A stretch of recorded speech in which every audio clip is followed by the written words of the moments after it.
Foi aí que ele deve ter se dado conta do engano. Tanto que dali a pouco apagou aquela mensagem. Só que aí eu já tinha lido. Perguntei: com quem que você estava trocando mensagens, Robson? Que mensagem foi essa que você me mandou agora e depois apagou? Para mim não era. A gente nem se viu hoje. Ele tentou remendar. Não, na verdade, não fui eu que mandei. Foi um amigo meu que pediu o celular emprestado para mandar mensagem para uma namorada dele. Aí se atrapalhou e acabou mandando pro teu número. Só que, nessas alturas, eu já estava tremendo dos pés à cabeça. Já estava espumando de raiva. Sabe quando a pessoa acha que você é idiota?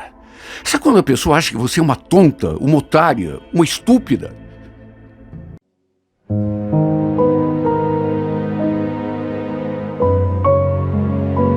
Renato Gaúcho apresenta A Força do Amor.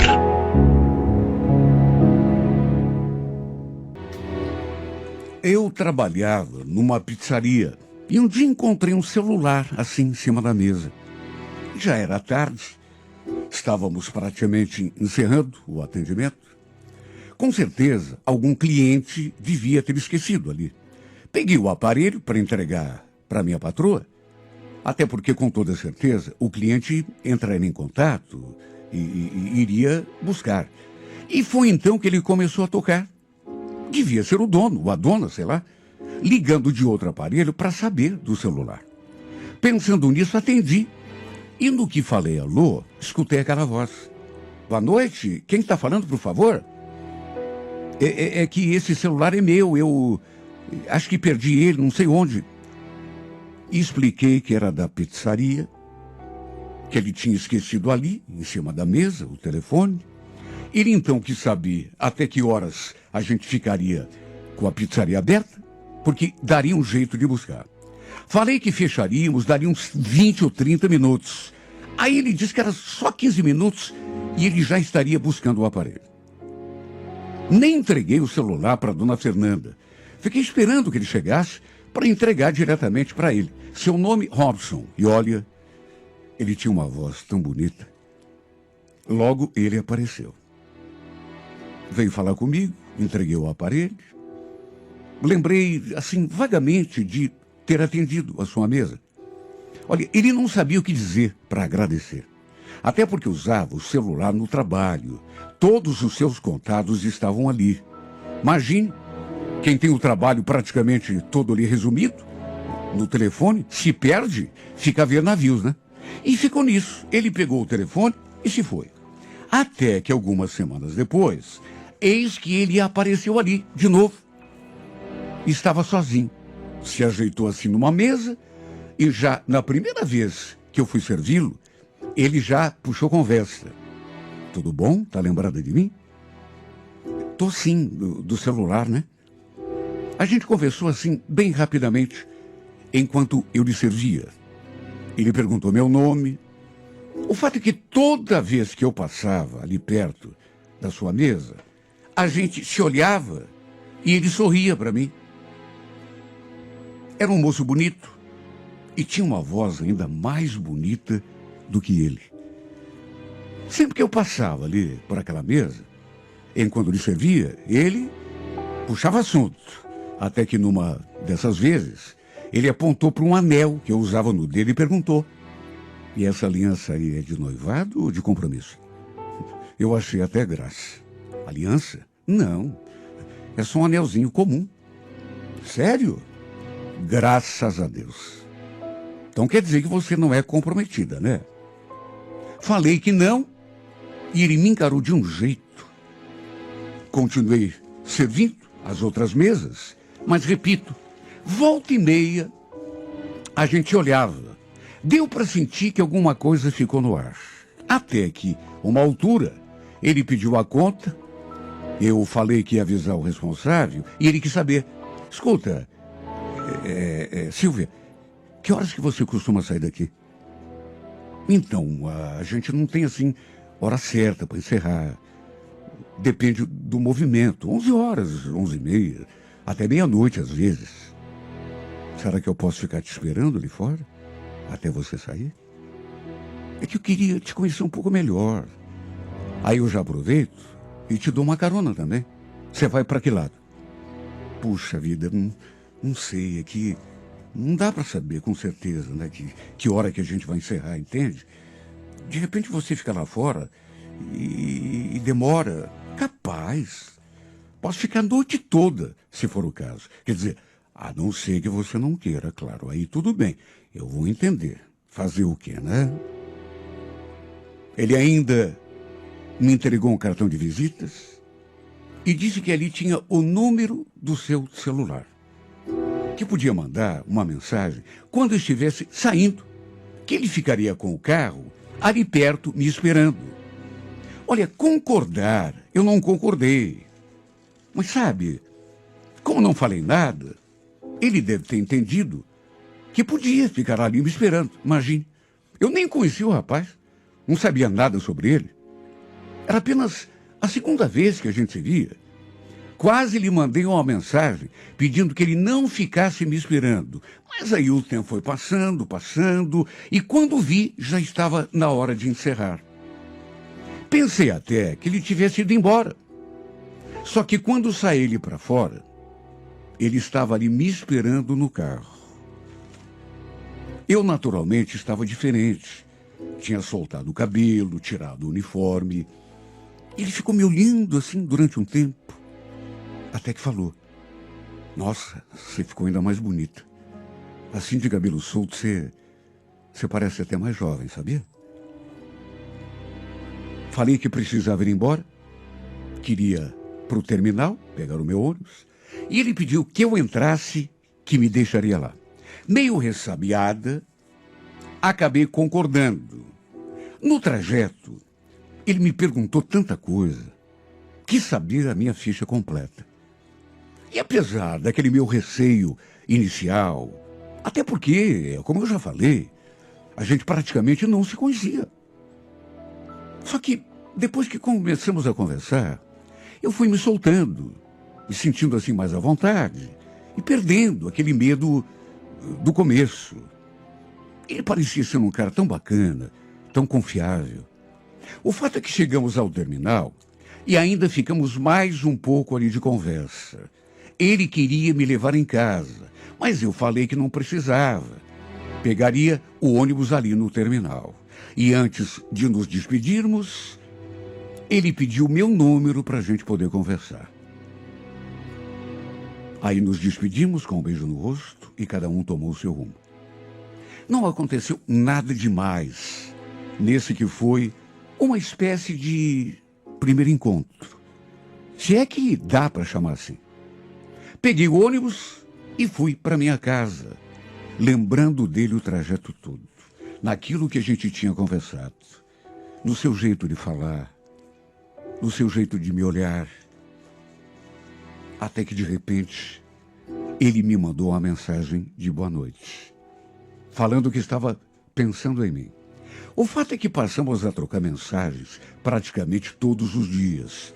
Depois ele ainda voltou à pizzaria, me deu carona novamente até o terminal, e foi apenas nessa ocasião que trocamos o nosso primeiro beijo. Na terceira vez que ele me deu carona, em vez de me deixar no terminal, eu permiti que ele me levasse até em casa. E aos poucos, a gente foi assim, se aproximando. Até que ele falou que queria ter alguma coisa séria comigo. E me pediu em namoro de forma oficial. E eu que pensei que hoje em dia ninguém mais fizesse isso. Porque não parece uma coisa assim meio antiga? Aliás, antes de fazer o pedido, ele disse aquilo assim em tom de brincadeira. Apontou para o anel que eu usava no dedo, aquele que ele tinha pensado que fosse uma aliança, e falou: o que você acha de trocar esse anelzinho aí por uma aliança de compromisso? Uma aliança de verdade? Ué, tô te pedindo em namoro. Se você aceitar, eu compro uma aliança bem bonita de compromisso para você usar. Aliás, você e eu, né?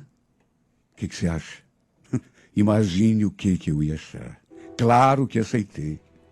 Até porque naquelas alturas já estava gostando dele. Não estava assim, perdido de paixão, mas estava curtindo ficar com ele. Ele me tratava tão bem, era tão carinhoso e falava coisas tão bonitas. E mais do que isso, não eram exatamente as coisas que ele falava, mas o modo como dizia. Trocamos um beijo. Ele falou que ia providenciar as alianças, que inclusive ia pedir para gravar os nossos nomes dentro de cada uma delas. No fim, eu acabei contando em casa que estava namorando. E naturalmente que todo mundo ficou curioso para conhecer o Robson. Primeiro foi ele que conheceu a minha família. Depois foi a minha vez de conhecer o pessoal dele. Para minha alegria, todo mundo me tratou super bem.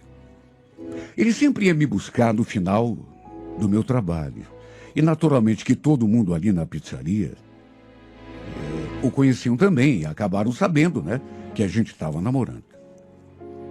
Um dia, inclusive, minha patroa me pegou conversando com ele ali fora, no horário de expediente. Quer dizer, ela apareceu ali do nosso lado, bem na hora em que estávamos trocando um beijo. Saiu ele fora para fumar um cigarro e nos flagrou. E já me passou aquele pito. Ô, Silvia, não é hora de namorar, viu? Vamos entrar, vamos. O movimento está aumentando. Eu entrei, mas ela continuou ali fora, terminando de fumar o seu cigarro. Nessa noite em questão, o Robson não ia ficar me esperando para a gente ir embora juntos. Por isso, inclusive, eu tinha ido lá fora, me despedir dele. Pois naquela noite, a minha patroa veio conversar comigo. Então, Silvia, eu conversei um pouco com o teu namorado, viu? Ele me contou que vocês se conheceram aqui, na pizzaria.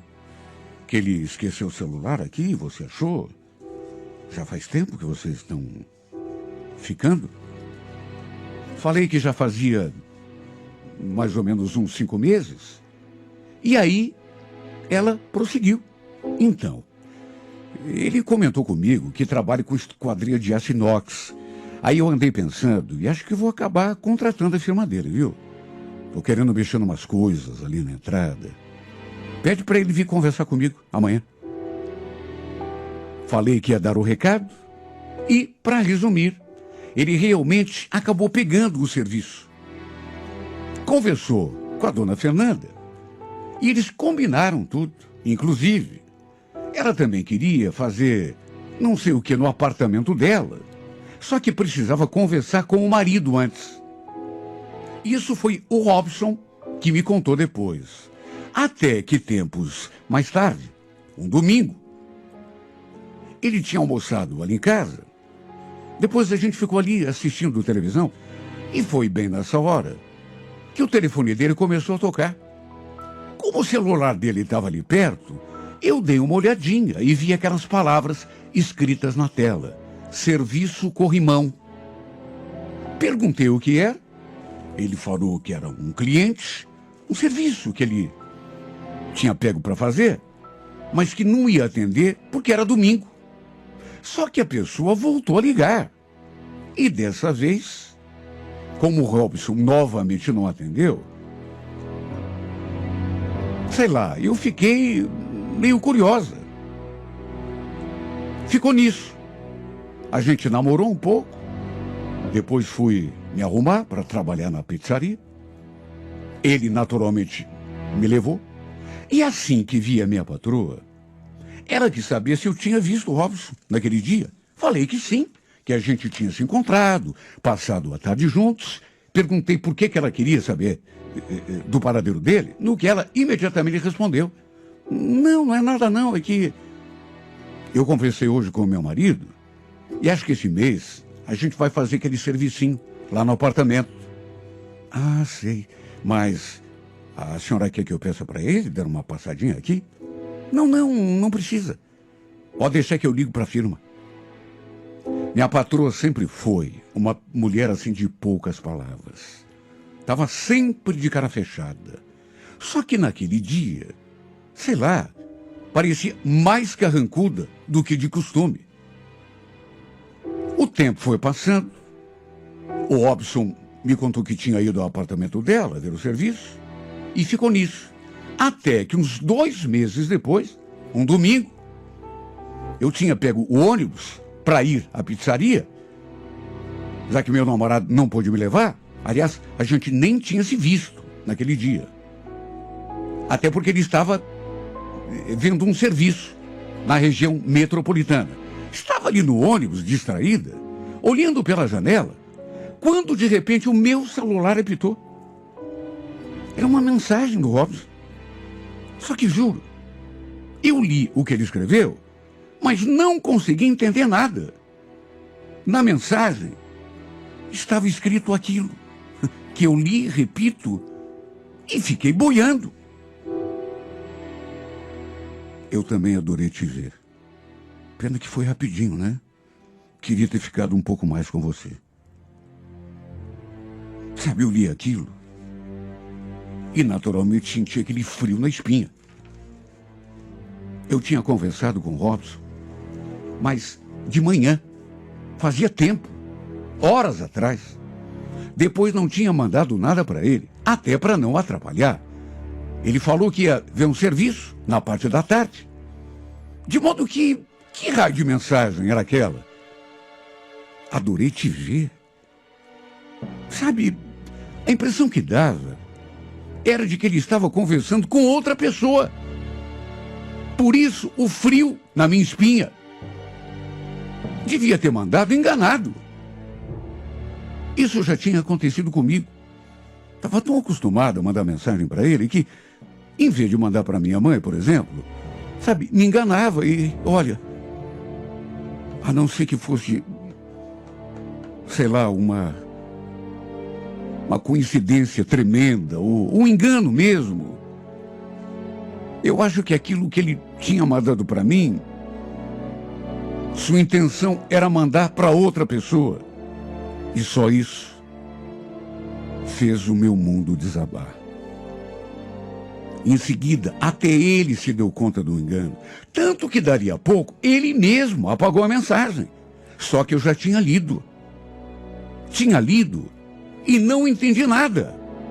Ou por outra, não estava querendo entender. Naturalmente, eu quis saber o que estava acontecendo. Tanto que perguntei: com quem você estava trocando mensagem, Robson? Que mensagem foi essa que você mandou agora e depois apagou? Ele tentou contornar a situação. Só que ficou ainda pior. Não fui eu que mandei não, amor. Foi um amigo meu. Eu emprestei o celular para ele conversar com a menina aí, mas ele mandou errado para você. Meu Deus, será que ele pensava que eu era tão boba? É claro que eu não acreditei. Tivemos uma conversa muito séria depois. E eu não sosseguei enquanto ele não me deu o celular para eu olhar de cabo a rabo. Verifiquei todas as mensagens, todos os telefones que constavam ali na agenda, contato por contato. E tinha um número que aparecia ali nas chamadas recentes com que ele tinha conversado 4 vezes, só naquele dia. Aliás, era aquele mesmo número que tinha ligado naquele domingo. O nome estava cadastrado: Serviço Corrimão. E num impulso eu liguei. Nem eu sei o que pretendia, porque... Mas sabe, quando a pessoa atendeu, foi a maior surpresa da minha vida. Porque escutei aquela voz de mulher. Tá me ligando por quê, Robson? O que a gente combinou? Tudo isso é saudade de mim?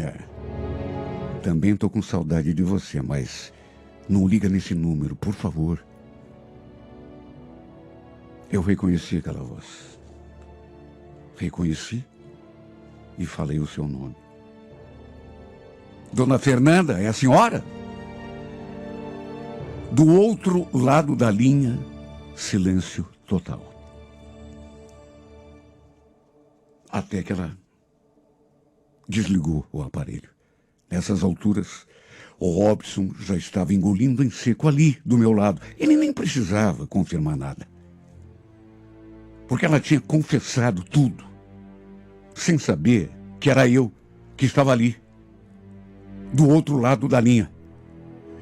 Mas quando o confrontei, ele tentou se livrar. Sabe quando a pessoa não se dá por achada?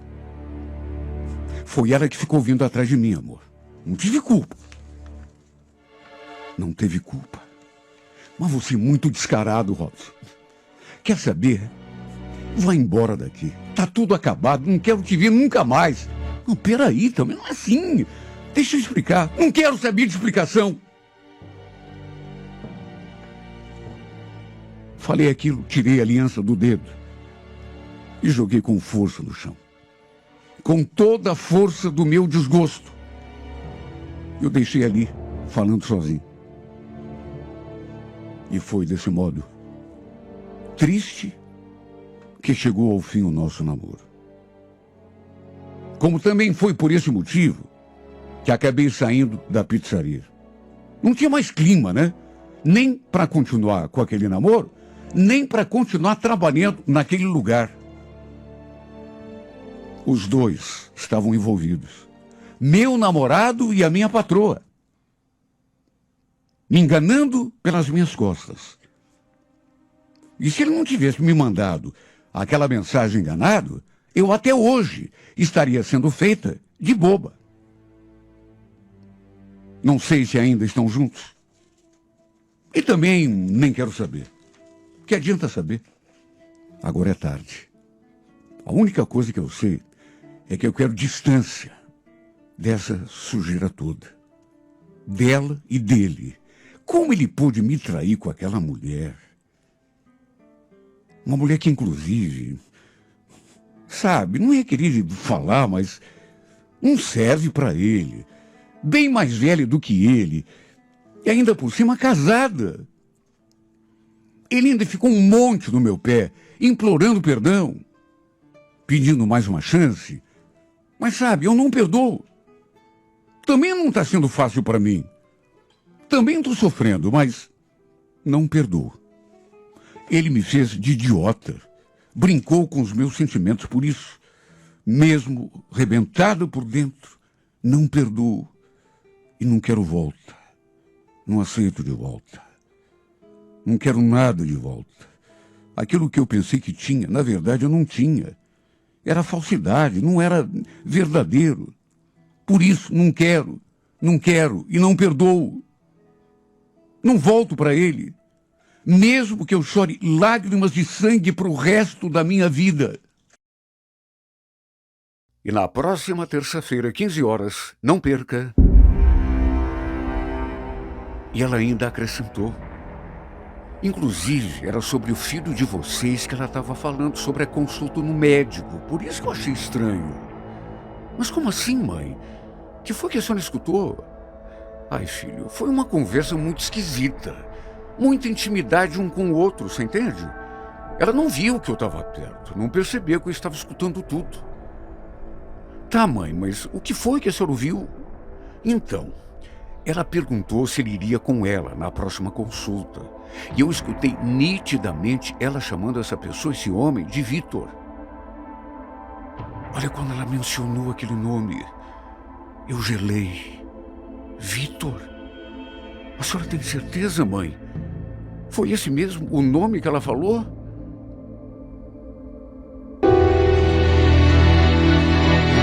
Ela andava estranha já fazia algum tempo. Eu venho notando. Não sei, esquisita, arredia. Naquele sábado, por exemplo, cheguei do serviço, as crianças estavam na sala, ela no quarto, sentada na beiradinha da cama, olhando para o nada. Estava ali, perdida em pensamentos. Nem notou a minha presença. Foi necessário que eu a chamasse para que ela saísse daquela espécie de transe. Perguntei se estava tudo bem. Ela só balançou a cabeça. E, nesse momento, por meu espanto, notei que ela estava chorando. Cheguei a ficar assustado. O que houve, Karina? Você está chorando por quê? Ela continuou em silêncio, me olhando daquele jeito esquisito, como se estivesse, sei lá, me escondendo um terrível segredo. De repente, enxugou assim as lágrimas, levantou da cama e simplesmente falou aquilo. Não é nada, Marcelo. Mas como que não é nada? Você tá chorando? Não tem ninguém chorando aqui, tá? Ela ficou irritada, porque eu tinha percebido que ele estava chorando. E o pior é que ela não quis se abrir comigo. Simplesmente me deixou ali no quarto e foi lá para a sala. Eu fiquei sem saber o que pensar. Meu Deus, o que podia estar acontecendo para essa mulher estar desse jeito? E repito, ela estava assim, nesse estado de espírito, já fazia alguns dias. Tentei conversar com ela a tarde toda. Me aproximava, entrava no assunto, mas ela simplesmente saía pela tangente. Só que à noite, na hora de dormir, não lhe dei sossego enquanto ela não se abriu comigo. Sim, porque eu precisava saber. Alguma coisa estava acontecendo. De repente, eu ali insistindo, dizendo que ia apagar a luz depois que ela me contasse o que estava acontecendo. Eis que ela finalmente revelou. Eu tô grávida, Marcelo. Você queria tanto saber? Então, tá satisfeito? Agora apaga essa luz. Olha, eu fiquei pasmo. Tanta coisa passou pela minha cabeça. Sabe, coisa assim que eu não... E de repente, ela me conta que está grávida. Está esquisita daquele jeito, preocupada, fazia dias, porque estava grávida. Eu, ao contrário, depois do susto, fiquei até feliz. Mas, Karina, desde quando que você sabe disso? Por que você não me contou antes? Me deixa, tá? Me deixa. Eu ainda nem sei se eu quero essa criança. Como é que é? Mas que bobagem você está falando, mulher? Meu Deus, a gente vai ter um filho. Tentei lhe dar um abraço, mas ela chegou a me empurrar. Sai de perto, Marcelo, não encosta em mim. Olha, não dava para entender por que é que ele estava agindo daquele modo. Meu Deus, a gente ia ter um filho. Era para ela estar feliz. Mas o que estava acontecendo era justamente o contrário. Ela disse que não queria mais ter filho, que não sabia como aquilo tinha acontecido. Ficou ali se lamentando, se perguntando como seria a sua vida dali para diante. Imagina, o Paulinho só tem 5 anos, largou as fraldas, sabe, não faz nem... E agora eu vou ter de passar por tudo de novo. Eu não queria ter mais filho. Olha, até certo ponto, eu até entendi a preocupação dela, porque é lógico que um filho sempre dá trabalho. Ela não queria passar por tudo aquilo de novo. O parto, a amamentação, os anos iniciais. Só que, puxa vida, sabe, a gente não pode pensar desse jeito. Meu Deus, um filho é uma bênção. Segundo ela, já estava grávida de 2 meses. Nem dava para notar ainda. E ela repetiu que não tinha contado antes, porque estava pensando até em tirar a criança, interromper a gravidez. Olha, eu fiquei pasmo. E mais do que isso, fiquei bravo.